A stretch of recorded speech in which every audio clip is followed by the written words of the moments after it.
Well, as I'm getting in my boat today, I look down and I see those windscreens on there, and they had fallen off just as I'm jostling stuff around before I put it on. I thought I need to come up with a way to affix those things to my microphone or some way to keep them from coming off. But I said, I told myself, Self, they made it fine last weekend. You just go and enjoy the day. I said, okay. Dadgummit, I hadn't been on the water 2 minutes. I looked down and one of those windscreens was gone. Well, then I don't want asymmetrical sound where one side's noisy and windy and the other isn't. So I just took the other one off so it'll be symmetrical, hopefully. But that means you're probably going to be picking up a lot more wind noise. I sure hope this don't sound like crap.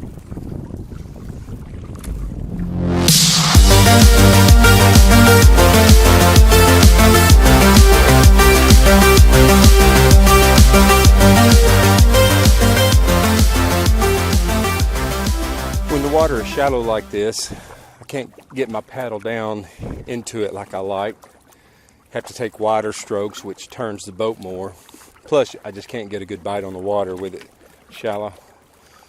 Normally when I'm paddling, I like to put my entire paddle in the water and get every bit of bite I can out of these blades. Tell you something else I've kind of learned to do over the last couple of years since I've had my kayaks. When I'm paddling out here on the refuge, I like to do what I call stealth paddling. That's not an official term. I kind of come up with that myself. Somebody else may have also thought of it. If they did, well, props to you for being as smart as me. But anyway, the stealth paddling, what I try to do is, as I'm paddling along, try to make as little noise as possible. So I try to enter the water at just the right angle and at the speed of the boat. Then pull, get my stroke in, and then lift up, still kind of all in the same motion, going the same speed of the boat, so as to make as little noise as possible. And now you may be hearing some noise. There's a little tiny turtle. Man, those things are normally skittish. There he goes. He let me get close though. At this point, I'm kind of just paddling to get back to my desired location. It's about probably a 20-minute paddle. So I'm not trying to be real quiet right now. And plus, going at a little greater speed to get back to where I really want to be. You can hear the water coming off the boat, and I'm making a little more. You can hear the paddle going in the water and so forth. And like I said, that's okay now because I'm traveling,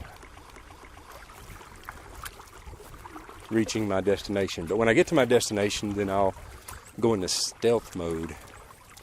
Try to keep it quiet. I do that for a couple of reasons. First of all, it just allows me to better see and hear and enjoy nature. So without making as much noise, things don't scatter as quickly as they normally might.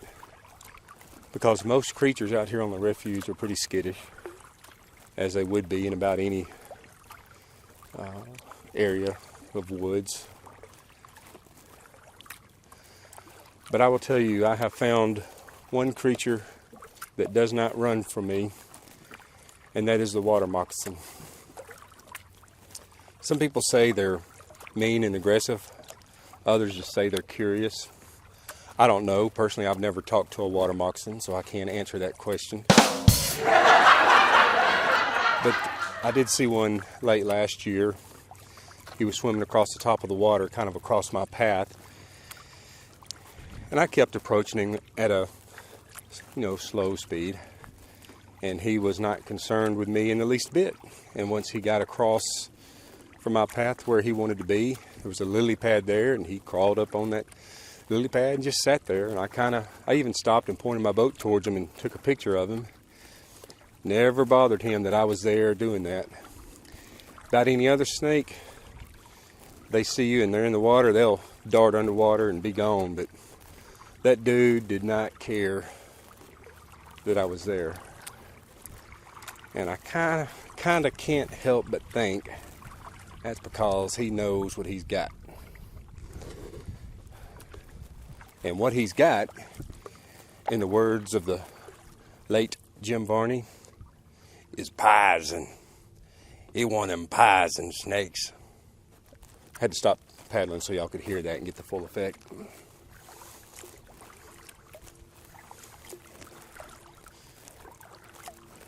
I want to do it again. Pison. Gotta watch out for them pison snakes. Probably not as good as old Jim would have done it. I forget the movie that was. It was one of his Ernest P. Worrell movies. Funny guy.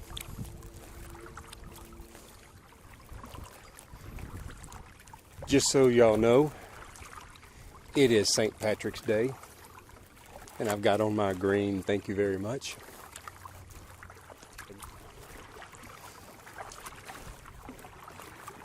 Got to watch out for fishing boats today. There's a few of them out.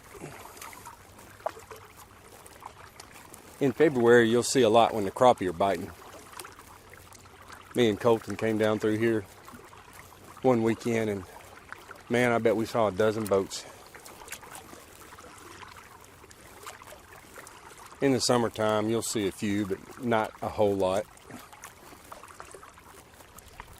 And all the ones I've ever come across have been very polite and slowed down when they see you and resume after they're passed. I appreciate that. Personally, I try to stay out of their way. I don't worry about rights and all that mess. They're bigger and faster, and I'm small and slow, so I just stay over to the bank. And that seems to be okay with them, and that's okay with me.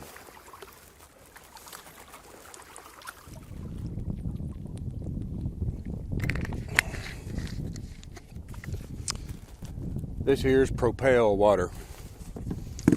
Thought I'd try it and see if it propelled me down the river, or the creek in this case.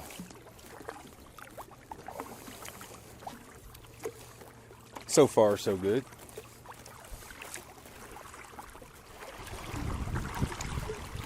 I try to pick up the pace a little bit when I'm crossing the channel.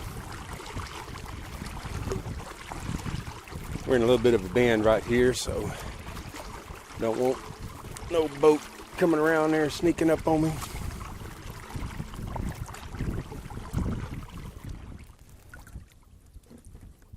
Now, if y'all remember, in last week's video, I came through this little cut through.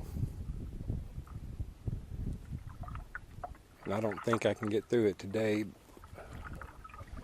This little situated here where you can see it good. Well, it's probably better where I'm not blocking it. This little cut through, it stays open all summer long. Again, the water's down probably about 1.5 feet, maybe 2 feet from last week. And it's in the winter, it's probably, they keep it a little bit lower, but we've had a lot of rain lately. But at the summer, it's you can get through there, and it stays open just, I guess, from the water going through there, and maybe some small boats and alligators. See the cattails? Well, that's, I need to figure out what those shrubs are that grow in this water all over the place. I don't know what they are, but yeah, there's the cattails there. But yeah, I came through here last week and then turned back and headed back to the boat launch. But today I've paddled straight to this point, and we're going to kind of go a little further upstream.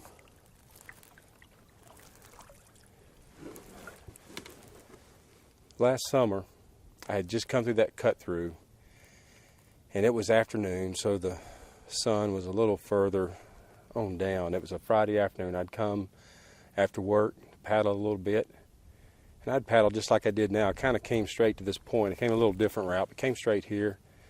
Got here under this tree, and there was a little bit of shade because the sun was further over that way. So I'm sitting here, and I'd been paddling a good solid about 20 minutes. So I just sat here and got a drink and checked my phone.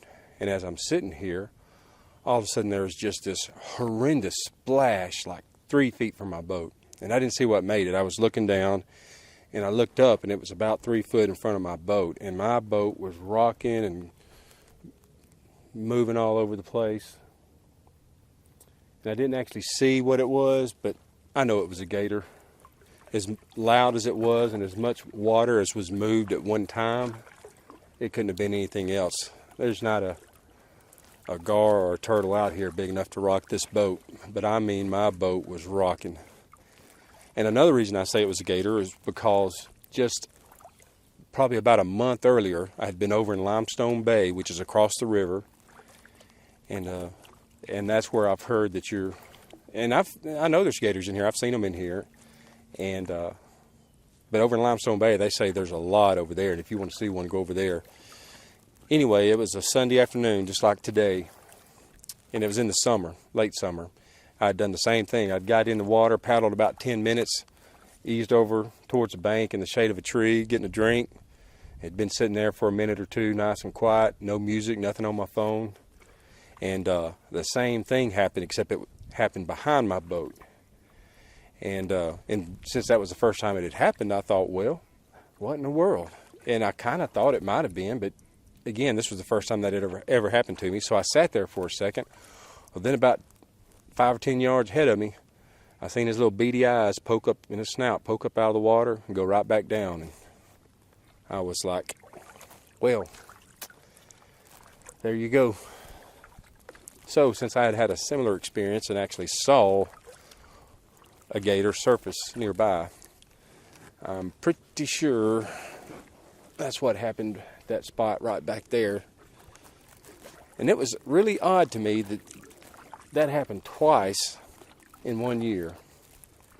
So I bought my kayaks in 2017, Jackson Rivieras. That's what this one is. And so last year I had them, and I saw those two. I had those two encounters with alligators, but didn't see any more other than those two incidents. But I went a lot. I would go sometimes a couple times a week, go almost every week, maybe not quite, but I went a lot. I would go on weekends. I'd go a couple times weekdays in the evenings after work. But that was a turtle. But I went a lot, and so last year, the only two incidents were those two I just described. The very first gator that I saw was in 2017, and it was right up here. And I'll tell you about that when I get up there. The birdhouse refuge has those up all over this place. Guess those little shields underneath are to keep maybe snakes and possibly raccoons and other vermin from getting in there and messing with the eggs. I remember when I first started kayaking, I saw one of those. I thought, oh, cool, I want to go check this out and get a little closer. Got over there and there's a big old hornet's nest underneath that thing. I was like, no thanks. So now I try not to get too close to them. Since it's only March, it's not too bad. In the summertime, I'm a little leery of going under trees like this, because I have heard of stories, there's a limb line, where snakes will drop out of a tree and into your boat. So the first gator I saw was in 2017. I believe it was in August.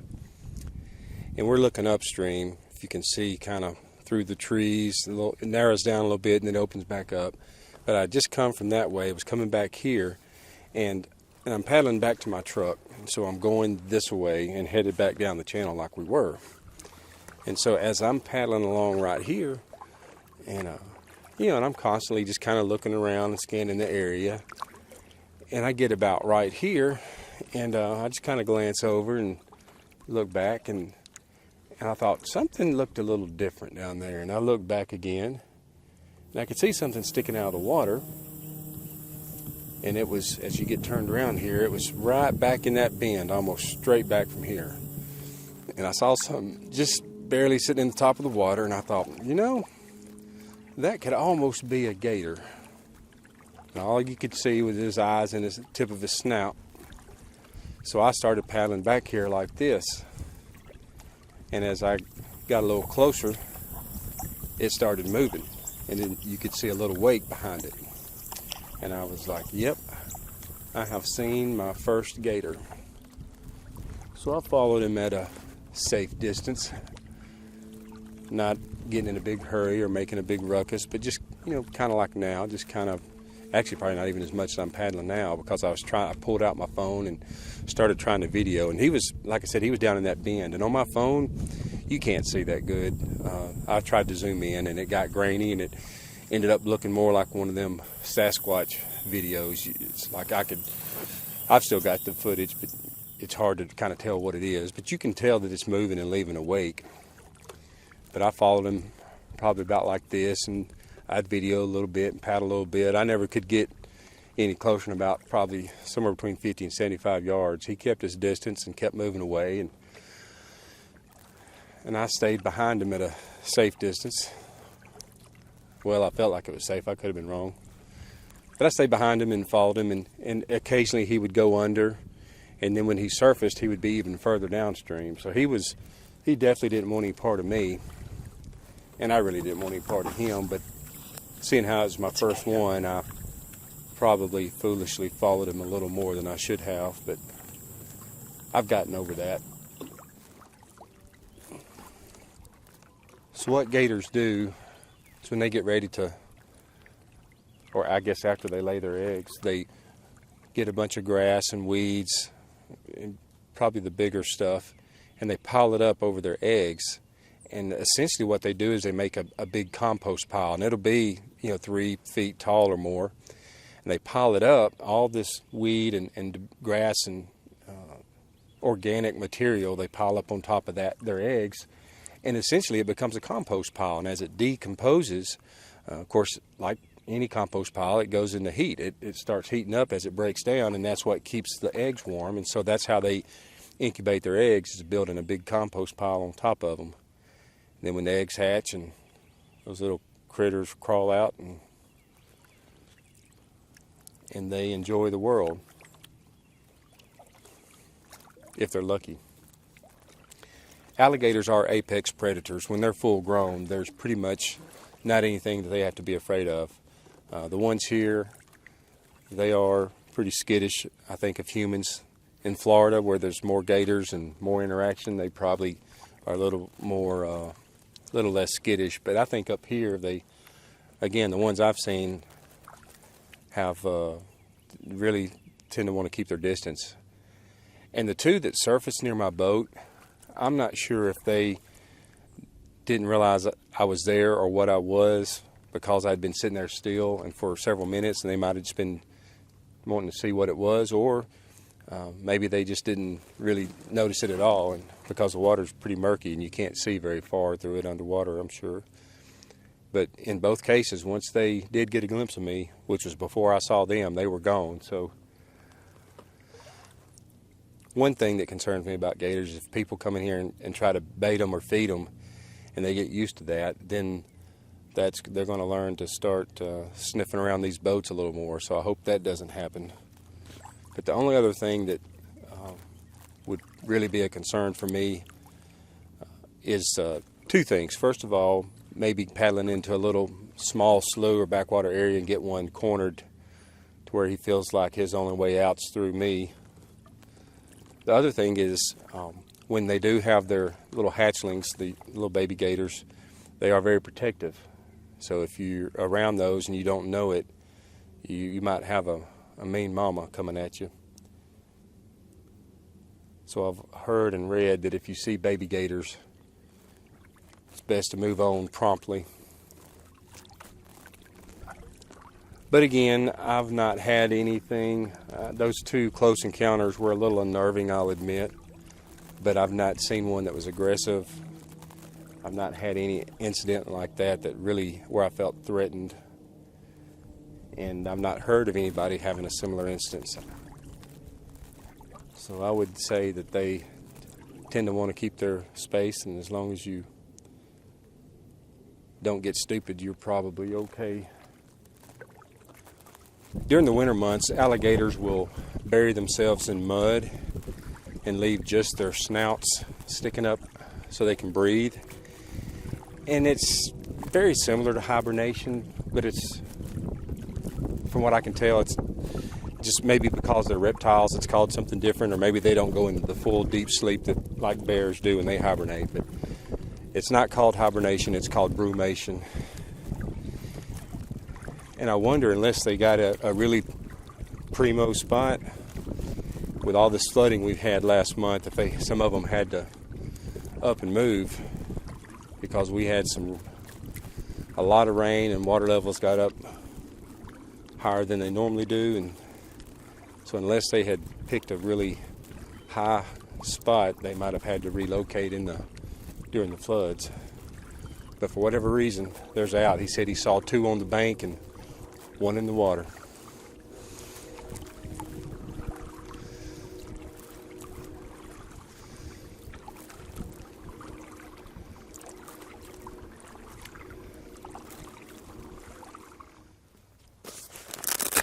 That bottle going upstream.